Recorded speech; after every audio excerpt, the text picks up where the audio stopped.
Peace, family. It's your brother, Marc Lamont Hill. You're watching the Marc Lamont Hill official YouTube channel. Welcome to Night School.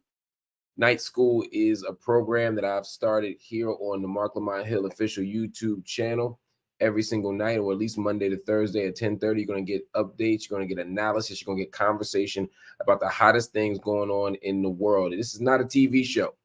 This is not a podcast. This is a classroom. We're going to engage in political education, cultural analysis. We're going to break stuff down. Yes, you get the news, but it's not the news. And that's why we're here. I want to shout out everybody who's been showing up every single night. It's been a blessing to watch the audience grow immediately. I'm looking at Meg L. I want to shout you out. Rose Ability, Sahora 67. I don't think I've seen you here before. Shout out to you in the night school chat. Bob Vorn, excuse me. Thank you for being here. Darnell Bolton, shout out to you. Bullet the Bunny's back in the building. So good to see your face. Shout out to you. So great to see you. See Shada's here. My sister. So many people here beyond Ebony, of course. Salaam alaikum. So many people here. Jazz LP, Dallas is fine as always in the building. Kimia Boyade Costa is here. So much love in the room. Rachel, I see you, and I appreciate you. We're going to talk about that in a minute. Karen D is here. We're just going to shout out a couple more people. Of course, Todd Stephen Burrows, I appreciate you. He's always in the room. He's also repping across social media for what we do here. Lydia Mathis, I appreciate you. Sophia Martinez, thank you for being here. Lydia Mathis said, "Why am I green?" I think you got gifted a membership. I think you in the squad at least for a month or two. You got the gift. We're gonna keep. We're gonna have you in the room. Once you get hooked, that's it. It's a wrap. Anyway, thank you. Love to everyone. Makeda, good to see you as always. Michael Henry, good to see you. Dr. Umar's Burner, good to see you as well. Jared Bell, good to see you, family. Moneyback Kafka, love the name. Always you hear Maria Piper. I'm starting to see some new names, and I see the channel growing, man. I'm so happy to see you, Sister Twining, Jeffrey Bowers, Refugee. I love that. That's another one, another name we ain't seen here. Yeah, Young Coco, Butter, Hope, Ingata in the room. Barzita Brujita. Hola, ¿cómo estás? La Brujita está aquí. Aisha Abu Ahmed is here. Yo, so much gratitude, so much love for all of y'all. Look, man, I'm on the road right now. I also want to give a shout out to Butler University. Dynasty Harris, shout out to you. I was invited here by the Butler Diversity Group, and they brought me in. They showed me love. We did an evening, a conversation. We were able to talk. We were able to build. We were able to share. And it was a wonderful, wonderful conversation. And I'm so grateful for the conversation. I'm so grateful for the opportunity. The sun sets here at 8:15, so a whole lot of folk who were fasting, they rock with me from 6:30 to about 8 o'clock, and then we got, there was niftar at 8:11. And it was a beautiful evening of just love and community and dialogue and inspiration. I got so much inspiration from the people here at Butler. So I just wanted to shout all of y'all out. You know what? Somebody just pointed out I'm not wearing a jacket. Hold on, that ain't the plan. I was trying to hook the stuff up. Thank y'all for noticing. I can't be up here with no jacket. It's one thing if I'm rocking a hoodie or a t-shirt, but I can't be out here with no jacket. Y'all, whoo. That almost went left, man. You know what I mean? Thank y'all getting me right. I will testify. Thank you so much. Yo, appreciate y'all, man. Getting the brother right. Let's go. All right, y'all. Let's get started though, because we got some important stories tonight that I want to talk about, and it is loaded with stories tonight. We're going to talk about everything from police cover-ups to Angel Reese entering the WNBA draft to potentially Cassie working with the feds. And I want to start with a story that has been shaking me up for a lot of reasons. White nationalist loses city council seat. I'm gonna say that again. A white nationalist loses his city council seat. In a city named Enid, Oklahoma, there is a city council member who had been in office for a long time. and he lost his seat in a recall election. Why? Well, because we found out about his ties to a white nationalist group. The man had ties to a white nationalist group. The man's name is Judd Blevins. You see him here, probably waving to the Ku Klux Klan. Can't say for sure, but that's the story I'm sticking to. But the man is a white nationalist who lost his seat to Cheryl Patterson by 268 votes in a recall election. The reason this all started was because in 2017, he appeared at a march. It wasn't a march on Washington. It wasn't a march for jobs and justice. It was a Unite the Right rally in a city you might have heard of called Charlottesville, Virginia. Judd Blevins was in Charlottesville, Virginia, marching against people who wanted to take Confederate statues down. He was marching with people who said the Jews will not replace us. He was marching with people who believed in replacement theory. He was marching with people who hate blacks, Jews, immigrants. They hate all of us. And this man was their city councilman. And there had been a previous attempt of a censure vote so that they could oust him, but it failed after a man named Dervin Norwood pleaded that the court seek forgiveness. Let me say this again. The man was about to be censured so that they could kick him out before. And the reason this white supremacist, this white nationalist who marches with white nationalists was not kicked out was because Dervin Norwood begged for forgiveness for this man. Now you might say, well, so what? Let me tell you something about Dervin. Dervin is black. Yes, the only Negro in Enid, Oklahoma City Council said, let's forgive this man for marching in a white nationalist march. Now, of course, Blevins, for his credit, says he was never a white supremacist.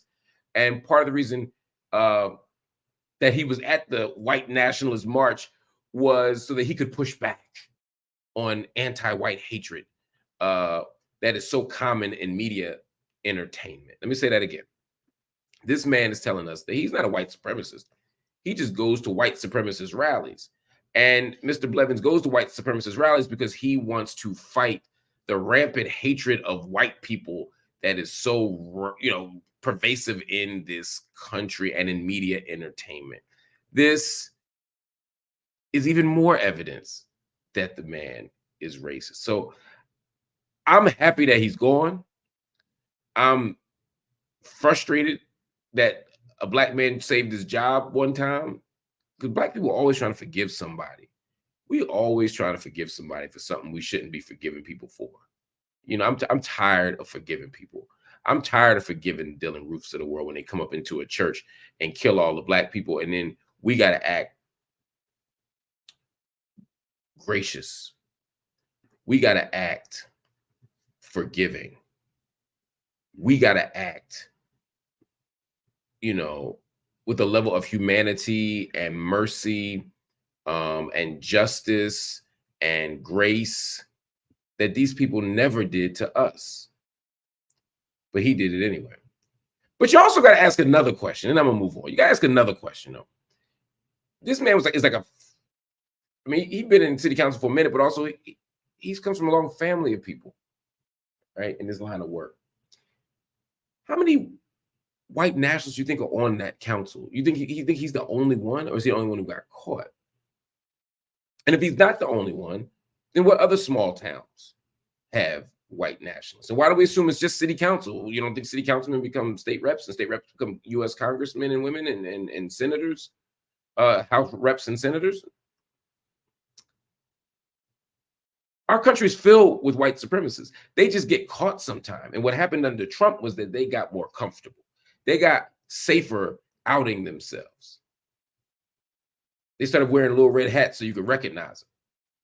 But these people who go to the white nationalist rallies, or these people who infiltrate and commit insurrections in the U.S. Capitol, they're not a small number.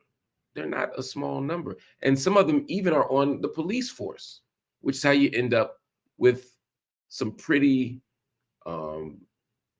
awful and indefensible shootings that get deemed accidents. It's how you end up with unlawful arrests. It's because of the fact that the people in these organizations, in these institutions, are not subtly racist. They don't have implicit bias. They are flat out dyed-in-the-wool racist. All right, let's move on to another story. The police shoot an abducted teenage girl as she is surrendering. There is a woman. Her name was Savannah Graziano. She tragically was abducted by her father. His name is Anthony John Graziano. Now, Anthony John Graziano is a monster. Anthony John Graziano killed his wife, who was also Savannah's mother.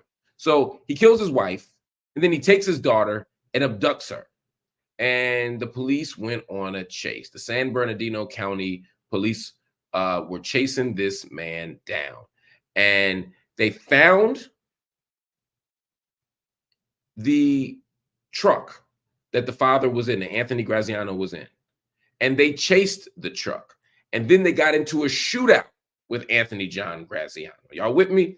Man kills his wife, kidnaps his daughter, goes on a run from the police. The police track him down, and they get into a shootout. And at the end of the shootout, not only was Anthony John Graziano dead, hard to lose any sleep over him being dead after he kills his wife and kidnaps his daughter, but his daughter was also killed.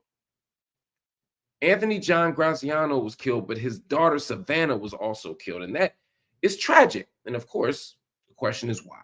So after he was killed, and after the daughter was killed, the San Bernardino police had to do some explaining. Who comes out? Well, the county sheriff does. The county sheriff steps up and tells the world that there was evidence to believe that the girl, the teenage girl, was, quote, a participant in shooting at our deputies. And they didn't say who killed Savannah. They didn't say whether the dad killed Savannah in the crossfire, the police killed Savannah. They didn't say. But what the police said was, well, look, yeah, we killed him. He was shooting at us. But the girl was shooting at us too. She was a participant in shooting at our deputies. Now, that changes the whole game. Now, we could ask ourselves, why is this girl shooting at the police? Is the dad making her shoot at the police? Is he putting a gun to her head saying, shoot them, or I'm gonna shoot you? Why is this teenage girl getting into a gunfight with the police? That is a strange thing. But if she is shooting at the police, it's certainly defensible. It's certainly explainable why the police would be shooting back. But then something interesting happened, y'all. Stay with me. Something interesting happened. Helicopter footage came out. Dashboard footage came out. And you'll be shocked to know that it was a little bit different than what they had said. Look at this. Let me know for the open door. Now I'm gonna pause it. And again, trigger warning here. There's going to be violence. Someone's going to get killed here. You won't see anything bloody or gory, but I want you to just know. So what you see here is you see a bunch of police cars. And then if you can see my mouse here where I'm circling, this is the truck. And you can hear them. You can hear the helicopter narrating what's happening. Now the police are shooting at the car. They're shooting the tires so that the car can't go any further. Right? The car will have to stop because it's going to be on full flats. Car is backing up. Passenger, get out! Passenger, get out! Get out! And her dad. Oh, whoops. What's the address? I hit the wrong damn button. Y'all gonna be mad at me, but it's okay. They said passenger get out, right? I'm gonna play it for y'all. Control here as he goes up that embankment. Do we have units on Bear Valley? He's stalling out. All right, dude. I'm keeping 140, dude. Everybody's got a rifle. Dude. Let me know for the open door.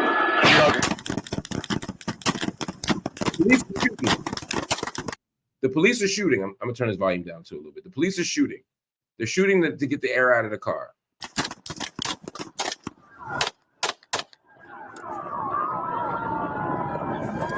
Passenger, get out! Passenger, get out! Passenger, get out! They're yelling. So they're telling the girl to get out of the car. Why? because the guy driving the car they know is the perpetrator. They know he's shooting at them. They want to shoot back at him, but the passenger they know is a kidnapped teenage girl. So the kidnapped teenage girl, they say they want to get out the car, or whoever the passenger is.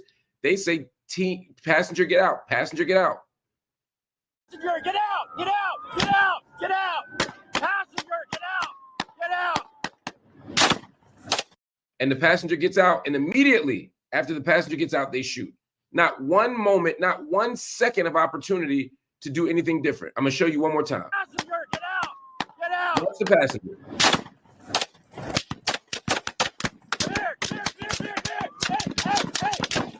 You can see clear. Here. Come to me. Come to me! Come to me! Come! Walk! Hey! Stop shooting her! He's in the car! Stop! She's okay! He's in the car! Stop! So you saw that, right? Y'all all saw that. There's no confusion here about what just happened. They told her to walk toward the car. They said to come. She had her hands up. As they come toward her, all right, she comes toward them, they shoot her. She obeyed every single order. Passenger, get out. Walk toward me. And then they all shot her. And the guy said, stop shooting her. He's in the car. You can literally hear the police saying that. This is not a whodunit. The police killed a 15-year-old girl in cold blood. And look, and I see what you're saying here, Dynasty Harris, when you say they say she's okay. She got shot. When they were saying she's okay, they were saying she's not the violent one. She's the one. She's good. Don't shoot at her. She's not a perpetrator. And yet they didn't care. They didn't care. They continued to shoot. It's poor training. It's fear. People say, well, how are they supposed to know? They did know. They knew who the girl was. That's why the guy was yelling that information. People say, well, they have to make split-second decisions. You would do the same thing. Maybe. But you know what? That's why I'm not a cop. That's one of many reasons why I'm not a cop. Because maybe I wouldn't make a good split-second decision, but their job is to make good split-second decisions. But this didn't seem like a split-second decision. The girl's hands were up and she was walking toward them. But here's the other part. The police didn't say, hey, we made a mistake. They didn't say, hey, we thought she was attacking us and she wasn't. They didn't say any of that. The police said, we had reason to believe that she was participating in the shooting at us. In other words, she was trying to kill us, and so we killed her. This is what the police told everybody until that video came out. So that means either the police were hoping the video would never come out and they were going to lie, or they hadn't seen the video and they believed it. But if they believed it, then they were taking the word of another officer. And whoever that officer was who said, hey, she was trying to kill us, they saw her hands up.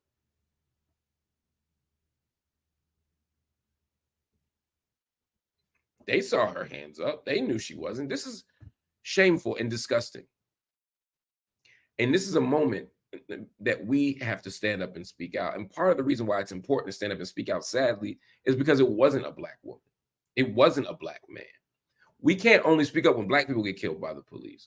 We need to speak up when Black people get killed by the police because we get disproportionately killed by the police. We get disproportionately targeted and criminalized. But this is an opportunity. I'm just thinking tactically here, y'all. If we have a victim that is compelling to America, and who's more compelling to America than white women? Maybe people will see how poorly the police move, how wrong-headed their policing logics are. People will finally see how ridiculously ruthless they can be. We keep saying we got to give cops the benefit of the doubt. But in so many cases, there is no doubt. Dr. Oates 22 said, did this just happen? No, it happened 2 years ago, but the footage just came out. So for the last 2 years, the police have been spinning a lie that they were defending themselves against a 15-year-old girl who was unarmed with her hands up.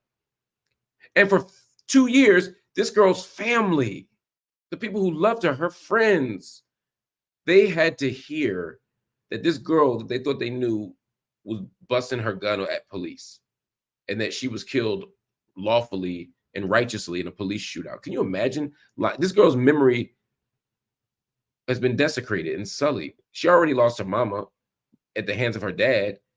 Then her dad got killed in front of her by the police. And then they killed her in front of the police, in front of her dead dad. This was her death sequence. Her life ended tragically. And for anybody who loved her, any siblings, any cousins, any aunties, any friends, any other family, they had to hear all of this, and they had to walk away believing that she was part of something that she wasn't. There's so many levels of awfulness to this. And this is not about police making mistakes. This is about police flat out lying. Speaking of police flat out lying, let's talk about another story that came out.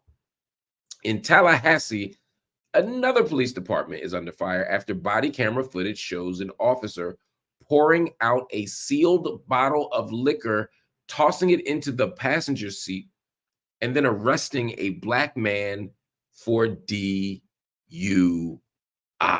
Yo, this is like something out of a movie. I wish I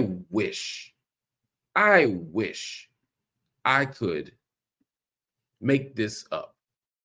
But there's a brother. His name is, again, Calvin Riley. And I say again because there's so many of these stories. This happened in May. Calvin Riley, 56 years old. He's a barber. You see him here with his beautiful child. He was minding his own business. He was driving home from work. The man had his work clothes on. He wasn't trapping. He wasn't gangbanging. He was coming home from work. He's a barber. His name was literally on his clothes. Now, you shouldn't have to be coming from work to not get set up by the police or to get bothered by the police. But I'm just saying it was very clear that he was a worker coming from work. Anyway, he gets pulled over by a police officer, a white police officer named Kirsten Oliver.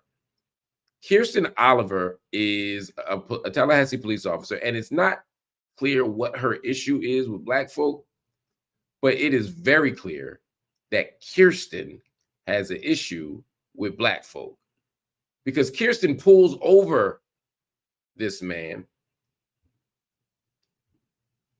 You can see Kirsten here standing at her car, figuring out how she's gonna set a Negro up, and she's asking him questions, and then she goes to her partner, Officer Margaret Muth, and she starts saying, "I think he's under the influence. I feel like I'm getting some indications. I'm not really sure. I can't really smell anything right now." So she's saying, "I'm talking to him. I'm getting an indication that he's under the influence, but I don't have any reason to think it really, right? I don't smell anything. I'm not really sure." So then she's saying, "I think he's drunk. I think he's under the influence." Now, police do this all the time. They walk up to this brother thinking he did something. No idea why they pulled him over. And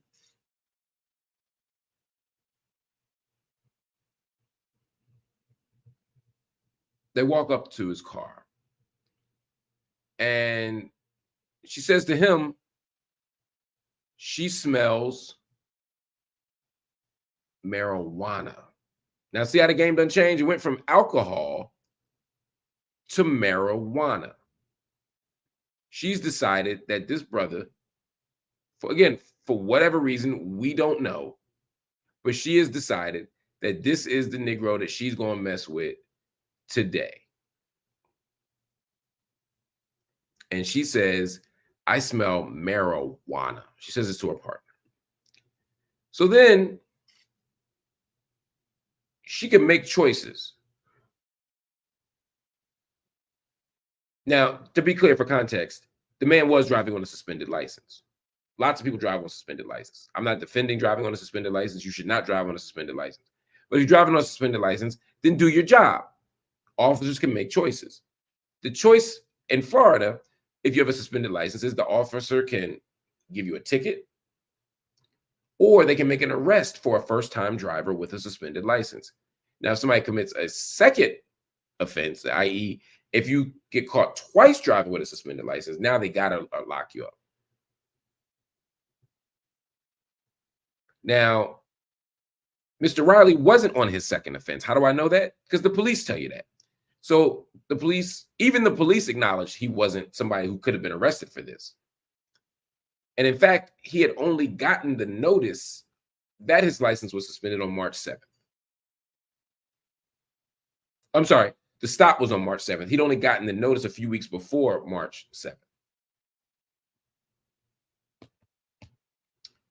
So then, after deciding that this was a Negro they wanted to mess with, after deciding that he was somebody to give a hard time to, the police officers, after saying they might smell something, but they really don't smell anything, you can then see the officer here dumping a bottle of liquor into his passenger seat. She literally took a sealed bottle of liquor. It was closed. It wasn't half open. It wasn't partially open. It wasn't half consumed. It was still with the seal on it. And she popped the seal and she poured it onto his car so that it would smell like alcohol. Now, you might say that's a lot, Mark. Well, we got the evidence. You can go online, go to Tallahassee's website, I think it's called Our Tallahassee, excuse me. And you can see this for yourself. The full video of her planting the evidence in his car, pouring it. So now his car smells like alcohol. Now his car smells like a brewery. Now his car is sufficiently saturated with liquor that they can do what you see right here. They put him in the back of the car and arrested him for a DUI. Now, you can also see her deposition since, where they ask her a bunch of questions. She says 16 times, I don't remember. But her partner testified that the two officers conspired to ask Riley to take a voluntary field sobriety test, and if he refused, they would use their right to place him under arrest. So basically what they said was, the officer said, look, we're going to say he's drunk. We're going to lock him up. We're going to tell him to take a sobriety test. Of course, he's going to refuse. There's a good chance he'll refuse because he's not drunk. He's not tipsy. There's no liquor on his breath. He ain't do nothing wrong. He's going to say, why would I take a sobriety test? And then they can lock him up for failing to take one. And if he does take one, well, we got this trusty bottle of liquor that's poured all over the car. So we can use that as a pretext for why we gave him the stop in the first place. So they are clearly committed to doing something crazy here. This is shameful, but this is what happens every single day in America. And this is why we tell you these stories, because too often people believe that police framings, that police lies are 1 in a million. But I just gave you 2 examples from this week where police are lying in the moment or lying after the moment, planting evidence to protect themselves, planting evidence to justify illegal actions, racist actions, violent actions. This is what happens every single day. Anyway, family, we got a lot more coming up on Night School. I want y'all to hang in there. We're going to take a short break, about 1 minute, if that, and we're going to come right back with more of Night School. Stay right here, y'all. Right? You make her happy, so you'll be all right. And happy wife normally is about happy life for me. Right, that's what I'm saying. It ain't about her, it's about you. Yeah. So Van says that because Jewish people showed up for Black Americans during the Civil Rights era, he now feels compelled to stand with them now. Let me be clear. What's the white liberal ideology I'm following? I'm not saying you. No, that's what you said. So I'm saying, which one? No one is free until we are all free. There's no room for any injustice.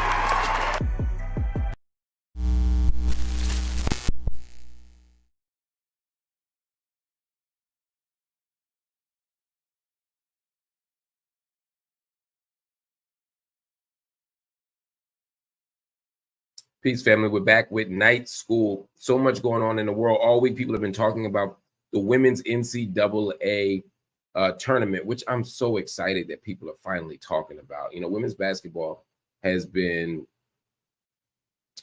in the background for a long time.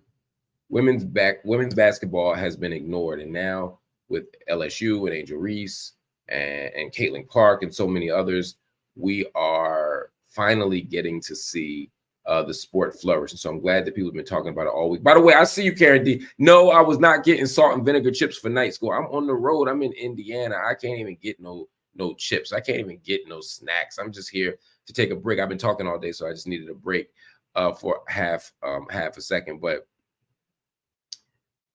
women's basketball is big, and one of the biggest names, one of the biggest stars has been Angel Reese. Angel Reese, as you know, is one of the stars of the LSU basketball team. She is the star of the LSU basketball team. And even though LSU lost to Iowa earlier in the week, she showed up big time double-double, big time performance, big time heart. And even though people have been hating on her, even though people have been coming after her, even though people have been disrespecting her, this sister continues to play hard. She continues to represent herself well, and her family and her city and her team well in the media. She continues to take things in stride, and I salute this sister. Well, Angel Reese has made an announcement. The Bayou Barbie has announced that she is taking her talents to the WNBA. In her 69-game career at LSU, she's averaged 21 points, 15 rebounds, and 2 assists. These are monster numbers. And as of now, it makes sense. The choice makes sense because she's going to be probably the number 7 pick in the draft. She'll likely end up in Minnesota playing for the Minnesota Lynx. That's a far away from New Orleans. That's a far away from Louisiana in terms of the temperature and the culture. But you know what? This sister is ready for the next phase of her life. And because she is the Bayou Barbie, you had to know that she wasn't going to do it the normal way. She's not just going to say, yo, I'm going to the WNBA. No. Yeah, she used social media, but she also did a full spread in Vogue magazine. Look at this right here. This sister, I'm so proud of her. I look at Angel Reese and I think of like my own daughters. She's she's the age of my daughters. And I'm just so proud of her and how she's managed to not just perform at a high level, but just conquer new territory. And so she comes out, Valentino dresses, you know what I'm saying? She comes out with a whole cover story talking about what it means to be in the draft, what it means to be in the WNBA, a beautiful photo spread. You see the sister here doing it, handling the rock, sitting in the stands, tasteful, beautiful, decent, all of it, right? I'm so proud of her. But I'm also particularly proud of Angel Reese for other reasons. She's handled her business at the basketball tip. She's handled her business in the media, and I'm glad to see her go and make her money and go to the next phase of her career. I don't think she has anything else to prove in the WNBA. She's been her conference's player of the year. She's been a national champion. And she is an endorsement bonanza. I mean, you likely, she and Caitlin Clark will probably be 2 of the biggest endorsement getters in the entire WNBA in the next year or 2, just because of their respective appeals. And I think that's dope. I think that's exciting. But I'm also happy that Angel Reese is gearing up for the pros because I'm tired of watching her get abused at the college level. The WNBA, you're a pro, you go into the world, there's different expectations. But when I hear people like Emmanuel Acho, as I heard yesterday, talk about her as like a sassy Black girl who's trying to act grown and who now needs to pay the price of being grown. When I hear the disregard he has for her, his unwillingness to consider the race and gender factors that play into how she's treated, when I think about how he constructs her as a villain as opposed to somebody who has been villainized, I'm like, this is just another reminder that college basketball is not collegiate. It's not scholastic. It's not amateur. They have a training schedule like pros. They have demands placed on them like pros. They have media scrutiny placed on them like pros. They're just getting exploited more. And so watching Angel Reese now get to move to the pros, at least now that she's catching hell like this, and she's getting critiqued like this, and she's getting beat up like this, and she's getting death threats. I mean, God, in the midst of all of that, at least let her go make her money. At least let her live her dream of being in the WNBA. Would I like to see her finish and get that degree? Sure. And I hope she does go back out and get that degree. I hope, sister, you go out there from LSU, get that degree and keep going. Even as you're in the WNBA, a lot of people go back and get their degrees over the summer. I would love to see you do that, my sister.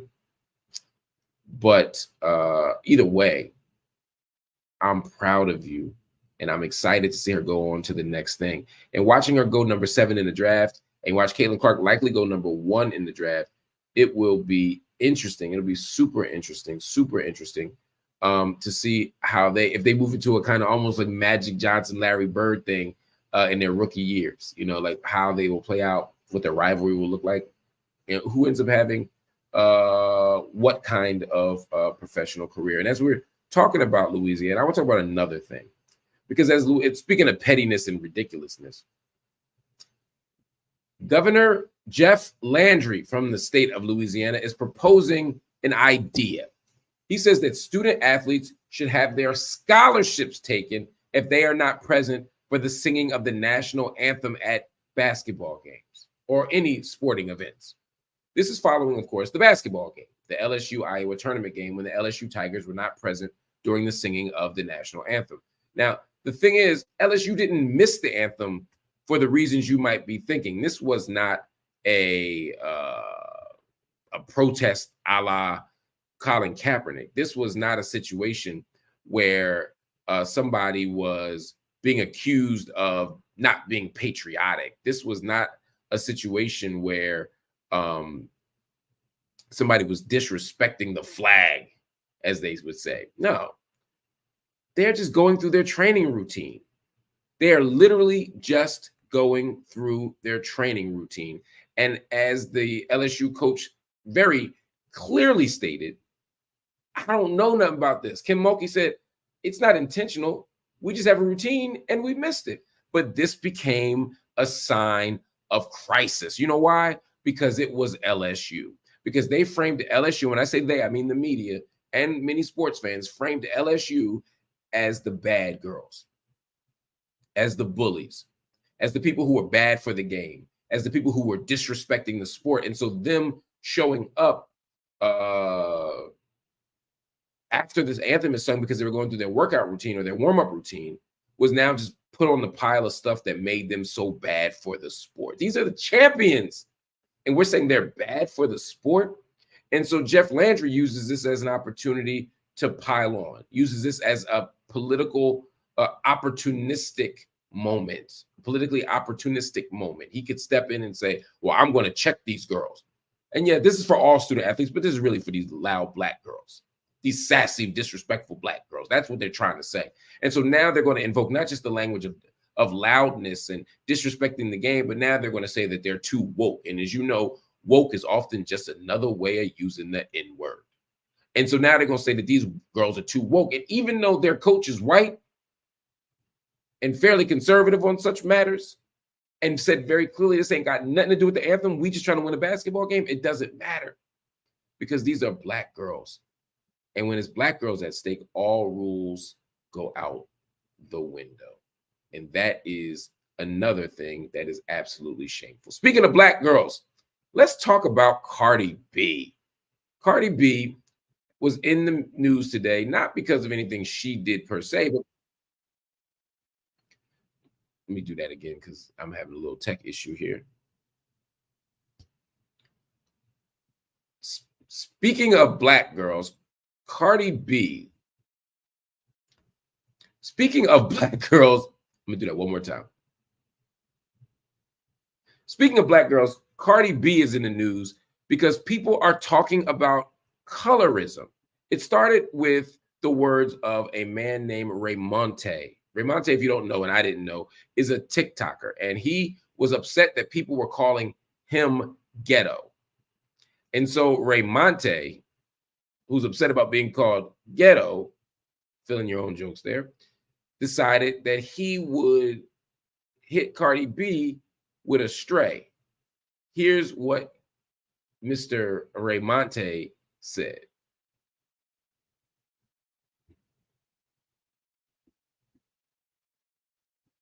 So I wasn't going to talk about this anymore because it was like, y'all know I don't like to drag things out. But the videos y'all keep saying I'm ghetto and da-da-da-da-da-da-da, and it throws me off because none of my videos am I walking up to people selling them empty. They purse, give me everything you got. I don't think I'm as ghetto as everyone tries to make it seem. And what bothers me as a black person, you guys say that I'm ghetto, but Cardi B, who doesn't look like a visible black woman to me, and this is no shade to you, Cardi B. This is no shade. This is just literally a fact. And we're speaking on colorism and all those type of things. She is very, very ghetto. She's way ghettoer than me. She's way hooder, gangster, greasy with me. She was outside with the damn Bloods.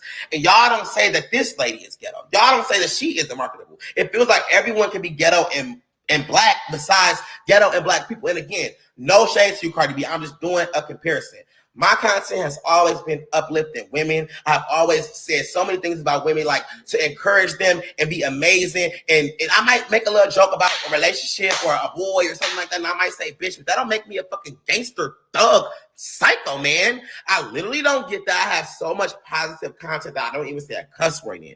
That is so uplifting with so many people, so many diverse groups, ethnicities. So what do y'all want to put me in this ghetto, sad black trope for? I am from the hood. Yes, I am, but I have layers to me. I can have a deep, articulate conversation with you. Stop criticizing me. Another thing, I have. I'm sorry, I gotta hear that word again. Conversation with you. Stop criticizing me. Another thing, I have. Stop what me? Yo, dead ass. Like I don't know what he just said right there, but I'm gonna pause right there. Let's first of all, if you're trying to reject the narrative of being called ghetto, you probably shouldn't say she's way ghettoer than me. Let's also be clear. The word ghetto is another product of white supremacy, right? Like calling people ghetto is another way of disrespecting poor people. It's a way of disrespecting working class in Southern and other kind of marginalized black communities and cultural traditions. Calling somebody ghetto is always troubling to me. And when white people use it, it's even more troubling to me. When black people use it against each other, you know, it seems it's often a class arrogance. It's often a kind of bourgeois elitism that gets invoked. And my man is saying, yo, like, don't call me ghetto. And don't say I'm not marketable because I'm not, you know, articulate enough. And he breaks down how he is articulate and smart and thoughtful. And I don't know the brother, but I'll leave that there. But what I will say is it's sort of interesting that in the midst of making his case about not being ghetto, he decides to kind of do a drive-by on Cardi B. Like, what did Cardi B have to do with this? Why did Cardi B have to be invoked in this? Why did Cardi B have to be part of this conversation, right? That's the part that I don't get. And so Cardi B responds, as she is often wont to do. And Cardi B said this. I mean, yeah. She said, it's crazy because when I became famous, people said I'm ghetto, talk shit about my accent, call me dumb because of the way I speak, say I got no cool, talk about my teeth, my braids, my two buns, and to this day, no matter what I accomplish, I still get called a stripper, all because I'm from the ghetto. People misinterpret me because I'm loud and ghetto to this day, call me a hood rat and all. When I sat down with Bernie Sanders and Joe Biden, they called me a ghetto stripper. Why is it that y'all got to use me to make y'all comparisons? Because y'all only see the glory, but not when I get dragged 24/7. Leave me the F alone and out of y'all bullshit. That's what Cardi B said. And first of all, I agree with Cardi B. First of all, let me take a step back. Cardi B is black. Cardi B is an Afro-Latina. Cardi B is absolutely black. That's number one. Does colorism play in? Does color matter? Of course. Lighter skinned people with types closer to white people, European types, they get treated differently in the world. There's no doubt about that. But Cardi B absolutely gets called ghetto and hood since day one. My man or my sister Beyond Ebony said clout chasing just what he wanted. I agree. I wish Cardi wouldn't have even responded to him, and maybe y'all say I shouldn't be responding to this, but he's calling her ghetto and hood and pointing out her flaws and her mistakes in the past or things she's done in the past as a way of saying, well, I'm not ghetto, she's ghetto, and y'all still rock with her. Why can't y'all rock with me? He could have made his argument without dragging her into it. And this is the thing, Black women so often just become collateral damage in these arguments. There was absolutely no reason to attack Cardi B. There was no reason to disrespect Cardi B, but he did so anyway because he could. And as Cardi B pointed out, and many other people are pointing out, Cardi B has been dragged. Cardi B has been disrespected. Cardi B, no matter how successful she is, still gets called a hood rat, as she said. So let's not. It's not even accurate to say this. But again, it's like, why are you responding, right? But Mr. Raymonte responded again. Now, I'm not going to show you what he said. I don't want to give him no more attention. But he said, I'm not saying you don't deserve success or how you act is bad. I'm saying that if someone that was my color or darker acts the same way, we will never get the same awards or love your being very dense. Sukihana, Sexy Red, the City Girls, the list goes on. You've had major campaigns that ghetto Black women and men like me will never get. So the conversation then morphs, right? He went from doing a drive-by on Cardi B to now saying, well, she's light, and that's the problem. Colorism is the issue. Now, colorism is an issue, and Cardi B does get shit that she shouldn't, or that she wouldn't otherwise get if she'd be darker. If she'd been darker, of course that's the case. That's always been the case. Why are you making Cardi B the poster child for this? If you're mad that people are calling you ghetto, then deal with that. But again, why do Black women always got to get thrown under the bus for these kinds of conversations? I don't know. I find it troublesome. I find it frustrating. I find it disappointing. All right. Before we go tonight, I got one more story for you. And I'm at a loss for words sometimes at, how things have changed just in the last 6 months with Sean Combs, also known as Diddy. Because things are upside down for this brother. The whole world is different. Anyway, it's time for the Diddy update. Yes, so much drama is in Sean Puff Daddy / Diddy Combs' life that we literally can do a Diddy update every day, and there's always something new to talk about. Well, today, the information is hot off the presses. As I reported yesterday, Sean Diddy Combs' former bodyguard, Gene Deal, said that he would testify against Puffy and that he also believed that Cassie, Diddy's ex-girlfriend, would also testify against him if given the opportunity. Well, I guess the opportunity was given because it has been reported now. It is currently being reported even by TMZ that is exactly what has happened. That Cassie has agreed to cooperate with federal authorities. Cassie has said that she is willing to step up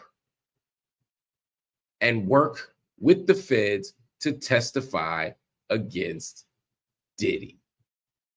Now, the accusations that he's facing include sex trafficking, allegations of sexual relations of some sort with underage girls. There's allegations of drugs, allegations of guns, all kinds of stuff. And Cassie has officially come forward now and said, allegedly, that she is going to cooperate with the feds. Now, Cassie had a lawsuit back in November that got the whole ball rolling. It was the first of many that we would see against Diddy in the next in the subsequent months. Her lawsuit accused Diddy of raping her, of abusing her, of forcing her to take drugs, of forcing her to have sex with male prostitutes. And in the lawsuit, she alleged that he engaged in sex trafficking. It started with a negotiation. Diddy didn't want to settle. Within 24 to 48 hours after she issued that big 35-page report, he settled. But the horse was out of the barn at that point. The horse was out of the barn. And now everybody's suing Diddy. Everybody's talking about Diddy's sexual activities. Everybody's talking about Diddy's personal life. But we were only talking about civil suits. We were only in the realm of civil suits. But now we've moved from civil suits to a potential criminal suit. Now, Diddy has not been arrested. He has not been charged. The feds have not even said that he is a target, but the feds never say you're a target until they've got you in the bracelets. The feds never say we're looking at Jim, Joe, Bob, Mary, Janet, whatever, until it's too late and the walls have closed in. Well, Cassie coming forward is another sign that the walls are closing in on Diddy. Now, the question, though, is if Cassie signed an NDA, how is she able to talk? And if she didn't sign an NDA, why did Diddy settle? Typically, you settle so that the person will stop talking. Now, saying you're not going to talk to media, saying you're going to do a non-disclosure to the public, saying you're not going to write a tell-all book as she had thought about, that, of course, doesn't mean that if you saw human trafficking, that they can't subpoena you and make you talk. So I'm not suggesting that the NDA gets her off the hook with the feds, but it does seem a little interesting that despite settling for what I heard was a very large amount, despite receiving satisfaction through the courts that she wanted, Cassie is still talking to the police. Cassie's still talking to the feds. Now, is it under duress? Is it under pressure? Are they saying, look, if you don't talk, we'll send you to prison? Maybe. But by the reports I'm hearing, whether it's Gene Deal, whether it's the reports through TMZ, it seems as if Cassie didn't really have to get coached too hard. She didn't have to have her arm twisted to tell against Diddy or to tell on Diddy. So, again, the question for me is just, what does it all mean? Now, some of y'all in the gossip columns and in the rags, y'all saying Cassie is snitching. Let's be very clear. Snitching is a very particular thing. Snitching is when we do crimes together.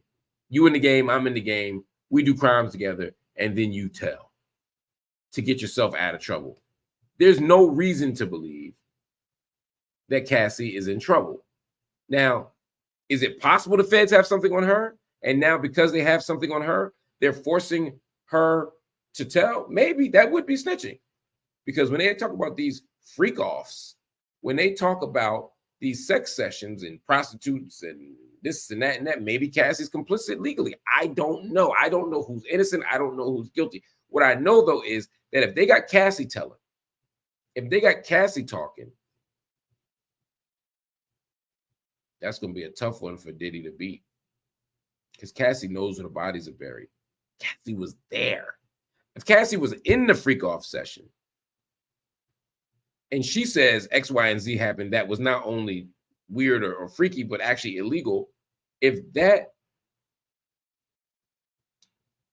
is the case, that she knows, now we're on to something else.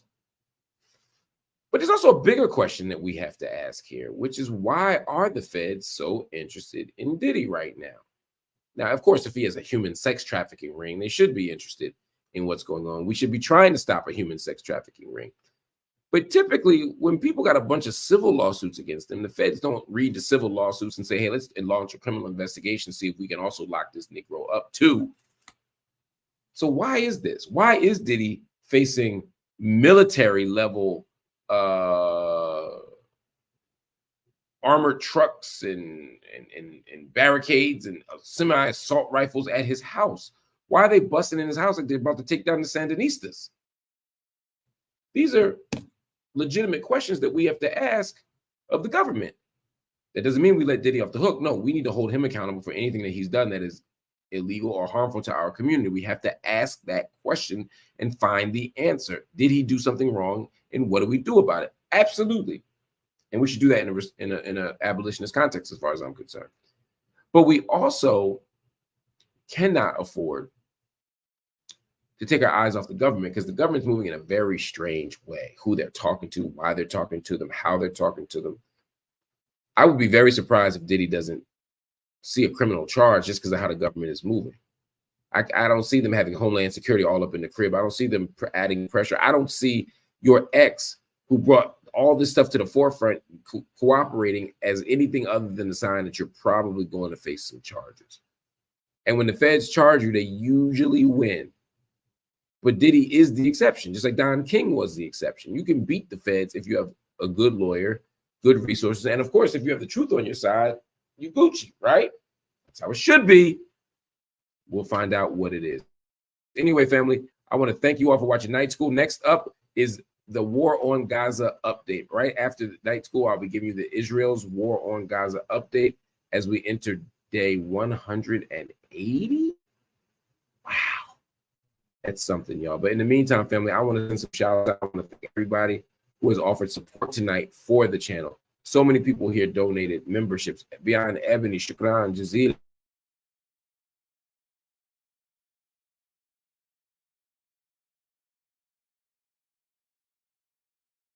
Why it's not showing up. There we go. Rachel, I want to thank you for gifting 5 channel memberships. Bullet the Bunny came through with 10. Oh my God, 10 Marc Lamont Hill channel memberships. I'm so grateful. Thank you so much. I have no idea what this means. Meg L came through one more again with another 5 memberships. Thank you. You've been so generous all for the last month or so. It's been amazing to see. As Ebony and Rachel and Bullet the Bunny. GG. We got a new member, a new paid member. Thank you for joining the Marc Lamont Hill official YouTube channel. I'm so grateful. Infinite Content said, Mark, check out Our Tallahassee. It's a story where a cop. Yes. So this is the exact story that I just told. And Our Tallahassee is the source. So Infinite Content, thank you for your donation. Thank you for directing us to Our Tallahassee, where we can find all the details on that story. Jazz LP done re-upped. We love to see it. C. Shada gifted 5 memberships to us. Thank you so much. Infinite Satisfaction said, Mark, any word on why the devil took down Dr. Wesley Muhammad's YouTube? For what I understand, and I'm still doing research on it, but I reached out as soon as you asked me the last time. It seems to be that they're saying that it contributed to that hateful environment. Basically, they're saying that it was a rules of service violation. I'm sure they're going to accuse him of either anti-Semitism or some kind of, racism, the stuff they use against black people when they don't got another reason, a justifiable reason to pull off of platforms. But they are blaming his video content for violating the terms of service and the community policies. I don't know what specifically he said or did that got them riled up. I don't know specifically what they're using as an excuse or pretext to get rid of him. I don't know the answer to that. But what I do know is this is part and parcel of all of these platforms. Is that if you take a position that is against the status quo, if it's outside the so-called Overton window of discourse, they don't just say you're different. First thing they try to do is erase you. They will marginalize you on these platforms. With, I see it happen on Instagram and Twitter all the time. Then they'll take the channel from you if they can. We saw the same thing happen to Sean King on Instagram. I don't know what Brother Wesley said. I didn't get a chance to check out his commentaries because they're down, so I haven't been able to see them. But what I know for sure is many members of the Nation of Islam, including Minister Farrakhan himself, has been kicked off of a lot of these platforms. It's interesting how the right wing loves free speech. They champion free speech. They say, I don't care if you're a Klan member. You should have a right to say what you think, even if we don't agree. But somehow, when it comes to Muslims and when it comes to the Nation of Islam in particular, when it comes to people who have a different belief on science or a different belief on marijuana or a different belief on whatever might be outside the orthodoxy, they now say not just that they disagree, which is fine, you can disagree, but they now try to smear you and erase you. And that's not free speech. All y'all free speech warriors and free speech worshipers, why do you have an exception for Palestine? Why do you have an exception for Muslims? Why do you have an exception for black people? Why do you have an exception for radical spaces? We got to have an even cut across the board. You can disagree with everything, but still rock with us. That's all I'm saying. Anyway.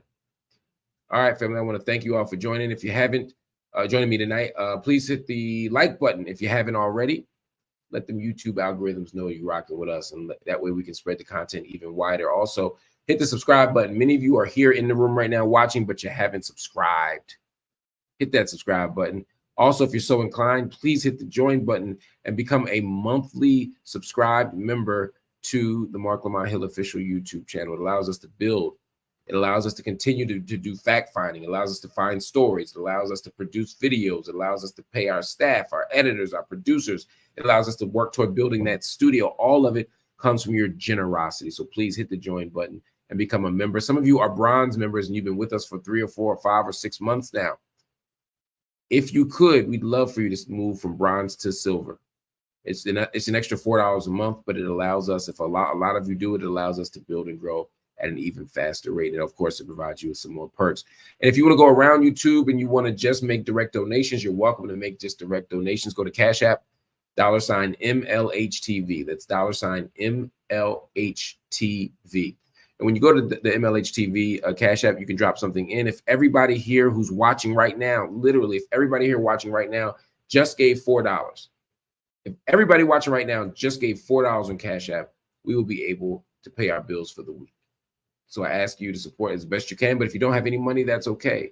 Just hit the like button. It's free. Just hit subscribe. It's free. The most important thing is that you're here and that you're learning right here on the Marc Lamont Hill official YouTube channel. And of course, right here in night school. We'll see you later.